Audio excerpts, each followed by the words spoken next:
السلام علیکم بھائی صاحب، بات کریں۔ السلام علیکم آغا اللہ یاری محترم۔ علیکم السلام ورحمۃ اللہ، کیسے ہیں بھائی؟ جی ایک دفعہ پھر کہنا چاہوں گا کہ آپ کو سن کر بہت بہت فخر ہوتا ہے شیعہ ہونے پر۔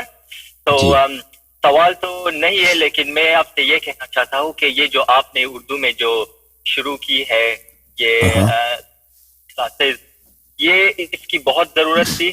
جو پاکستان اور ہندوستان میں جو شیعہ اور سنی جو دونوں ہیں، دونوں کو ضرورت ہے، اسپیشلی سنیوں کو، کیونکہ سنیوں سے بہت سی چیزیں چھپائی گئی ہے۔ ان کے مولویوں نے ان سے حدیثیں چھپائی ہے، تاریخ چھپایا ہے، ان سے معاویہ کی سیاست زندہ باد کے نعرے لگائے ہیں، ان سے یزید زندہ باد کے نعرے لگائے ہیں۔ تو یہ سنیوں کو زیادہ ضرورت ہے پاکستان اور ہندوستان کی، کیونکہ انہوں نے سنیوں کو بالکل ناصبی بنا دیا ہے، اہل بیت سے دور کر دیا ہے۔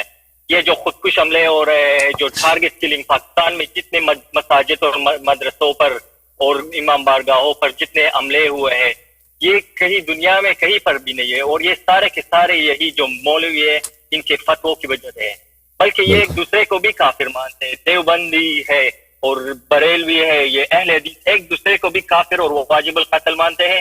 ایک دوسرے کے مزاروں پر بھی انہوں نے خودکش حملے کیے۔ تو آپ اپنے یہ جو اردو کلاسز ہے یہ ان کو جاری رکھیں، اور اس کے بعد جو ہے اب انجینئر مرزا کی وجہ سے جو تھوڑے بہت سنی اہل بیت کے قریب آ رہے ہیں اور بنی امیہ سے دور ہو گئے ہیں، لیکن مسئلہ پھر بھی حل نہیں ہو رہا ہے، کیونکہ اصلی مسئلہ ہے عمر، ابو بکر اور عائشہ۔ تو آپ سے درخواست ہے کہ آپ اس کے بعد ان پر کلاسز کریں، اور ان کا جو سارا ہے وہ آپ سب کچھ بیان کریں، تاکہ پھر جب آپ ان کا سب کچھ بیان کریں گے تو پھر امامت کو ثابت کرنے میں اور بھی آسانی ہو جائے گی۔ فی الحال یہ امامت کو اس وجہ سے نہیں مانتے کیونکہ یہ سمجھتے ہیں کہ ابو بکر، عمر، عائشہ یہ سب کے سب سچے ہیں، صدیق ہے اور فاروق ہے، اس وجہ سے مولا علی کے ساتھ ان کو کمپیئر کر رہے ہیں۔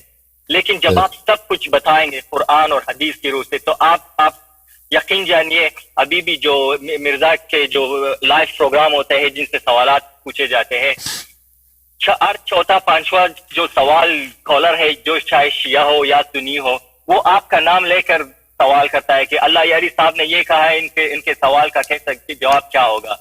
اور آپ یقین جائیے کہ انجینئر اور ان کے جو اسٹوڈنٹس ہیں جو وہاں پہ بیٹھے ہیں، یہ آپ کے نام سے بالکل چڑ گئے ہیں۔ یہ جب بھی آپ کا نام آتا ہے، یہ ان کا بالکل جو چہرے کا جو رنگ ہے، جو میں دیکھتا ہوں نا ویڈیو ہے، جو ویڈیو کالز ہے، ان کے چہرے کا جو رنگ ہے، ان کے بات کرنے کا طریقہ بالکل بدل جاتا ہے، کیونکہ آپ نے ان کی ایسی گرفت کر لی ہے۔ کیونکہ شیعہ پاکستان کے شیعہ علماء تو نہیں کر سکتے، وہ اتنے شیعہ علماء کو انہوں نے قتل کیا ہے، شیعہ بالکل بیک فٹ پر ہے، وہ زیادہ بات نہیں کر سکتے۔ لیکن ماشاءاللہ سے آپ بہت اچھا کام کر رہے ہیں۔ بس آپ سے یہی کہنا تھا، اللہ آپ کو خوش رکھے، سلامت رکھے، اور آپ اردو میں یہ بالکل جاری رکھے۔ ہم سب سنتے ہیں، اور سنیوں، پاکستان کے سنیوں اور شیعوں کو بھی پتہ چلا ہے کہ اللہ یاری نام کا بھی ایک ایسا شیعہ عالم ہے جو اتنی جارحانہ طریقے سے، اتنے فرنٹ فٹ پہ آ کے کتابوں سے دلیل دے کے بات کرتا ہے۔ پہلے تو ان کو پتہ نہیں تھا، ابھی بس پتہ ان کو چل رہا ہے۔ تو انشاءاللہ کروڑوں جو سنی ہے وہ شیعہ ہو جائیں گے آپ کی باتیں سن کے، کروڑوں کی تعداد میں، کیونکہ فارسی اور عربی میں تو آپ نے بگا دیا ہے نا ان کو، لیکن اردو میں کوئی نہیں تھا۔ اب آپ آ گئے، اب آپ یہی کام جاری رکھیں۔ السلام علیکم۔ علیکم السلام، بہت مہربانی۔ علیکم السلام، یا علی مدد، یا علی مدد، بہت مہربانی آپ کے بھائی صاحب۔ آپ یہ وہی حضرت ہیں جو وہاں سے نیوزی لینڈ سے کال کرتے ہیں، اور انہی کو بنایا تھا، محمد مرزا صاحب نے بنایا تھا اللہ یاری۔ تو ہم مستری صاحب جو ہیں، ہمارے بہت پیارے مستری صاحب ہیں، وہ ہمارے چھوٹے بھائی ہیں یا بڑے بھائی ہیں، جیسے بھی ہمیں ان سے پیار ہے۔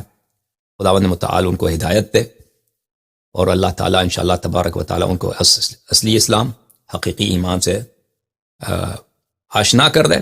ہماری دل میں نیت میں یہ نہیں ہے کہ ہم ان کو اذیت کریں، آزار دیں، ہماری فکر بھی نہیں ہے، ہماری سوچ بھی نہیں ہے کہ ہم مستری کا ذکر کریں یا مستری کے متعلق کچھ بولیں، یا ہم جو تقریر کرتے ہیں ان کا رد ہو یا ان کی تائید ہو، وہ ہمارے گنتی میں نہیں آتے۔ لیکن آپ لوگ ذکر کرتے ہیں تو ہم ان کے متعلق یہ کہتے ہیں کہ جتنے بھی ہمارے اہل قبلہ بھائی ہیں، ہم ان سب کو اپنا بھائی سمجھتے ہیں، ان سے محبت کرتے ہیں، ان سے احترام کرتے ہیں، اور انشاءاللہ اللہ سے یہی دعا ہے کہ خداوند متعال ان سب کی ہدایت کرے، اور صحیح اسلام جو اہل بیت طاہرین علیہم الصلاۃ والسلام کی اتباع اور ان کے دشمنوں سے بچنے والی اسلام ہے، اسی اسلام کو سمجھنے کی توفیق عنایت کریں۔